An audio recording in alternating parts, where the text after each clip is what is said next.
Hello, Ben Everson here. I'm really excited about today because I get to introduce to you one of the most important places in my entire life. This is Calvary Baptist Academy.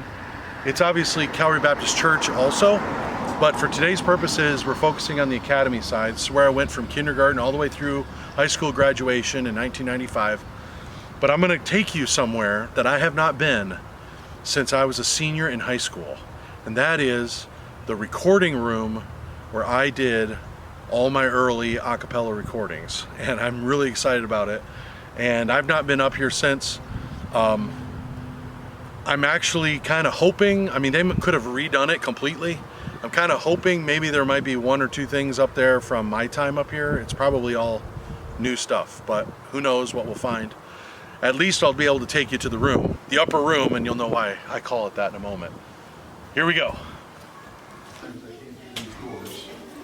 On my way to school, hopefully getting here on time.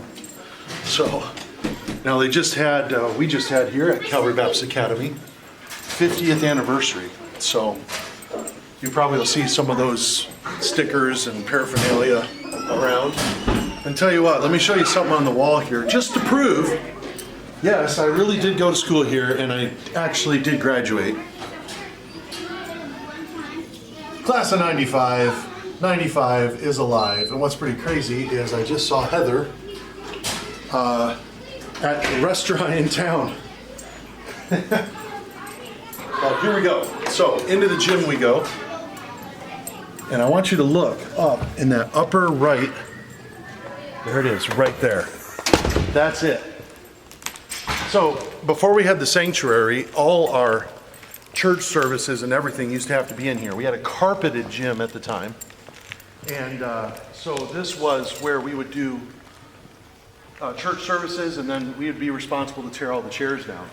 And up there, the upper room, the sound room, they would run all the sound to the local radio station and everything. And of course, this is covered up now, but this used to be where the pulpit was, and all the pastors would be up here. That's how I knew it when I was growing up. They built the sanctuary a few years after I graduated. Well, when I played basketball, this was it. This was the locker room. Still is. I don't know why I just did that. If there's someone in there, they're thinking I'm knocking at them.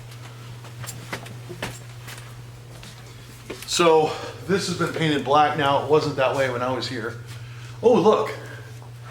You can actually see, I don't know if you can get that or not, but you can actually see that's the view of the upper room because they could see the platform from it. Well, I'm now going to take you to where I have not been. I don't think I've been here since I graduated high school.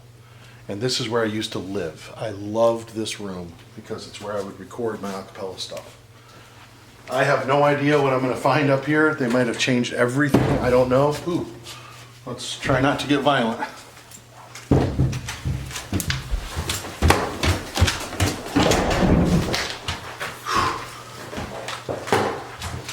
Up the stairs we go, back into here.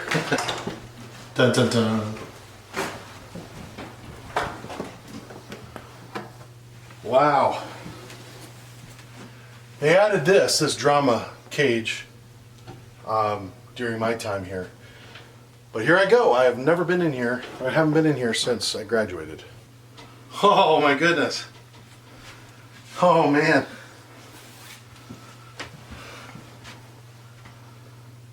I can't believe they have this in here. This is the original mixer.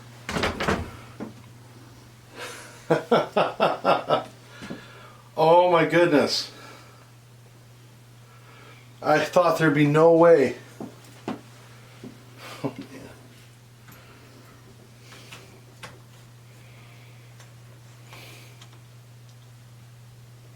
I haven't been up here in so long. And I remember this mixer because this is where I recorded so many, countless hours that I spent up here. And it had a little spring reverb on it, and I would send things to it. I can't believe they have this up here. Oh my goodness.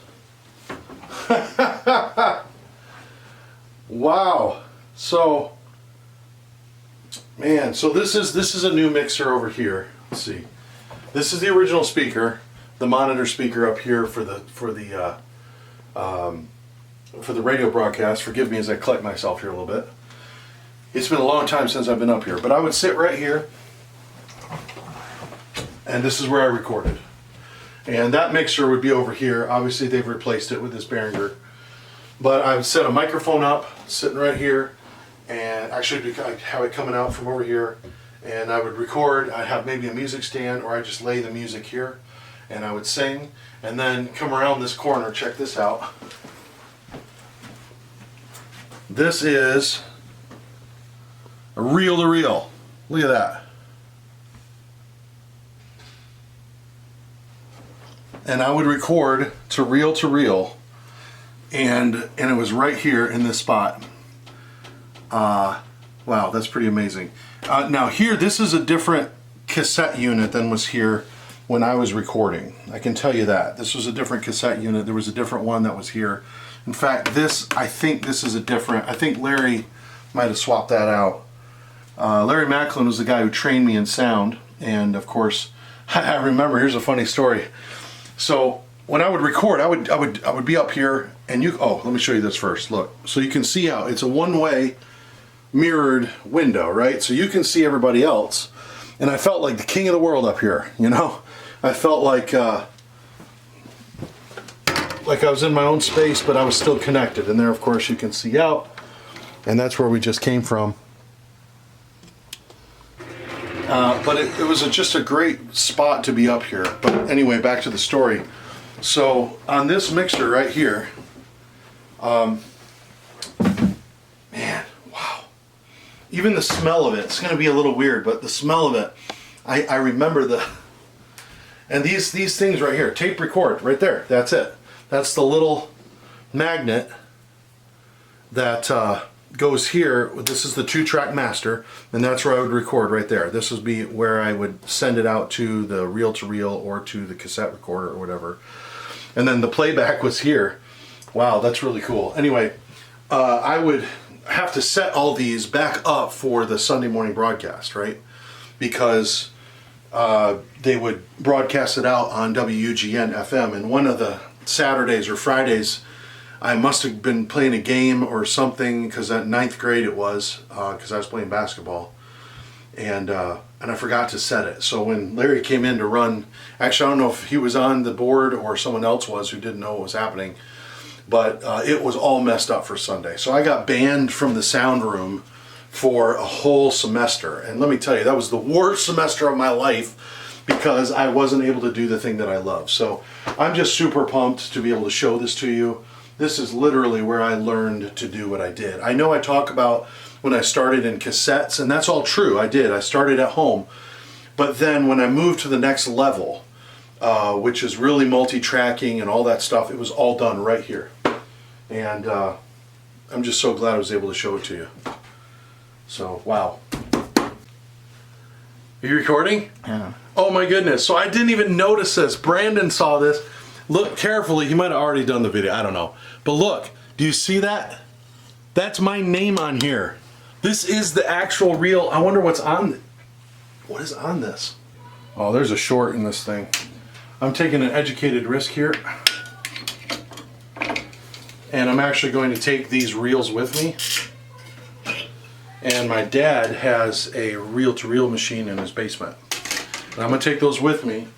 And normally I wouldn't do this, except it's my home church and home school. Not home school, but you know what I mean.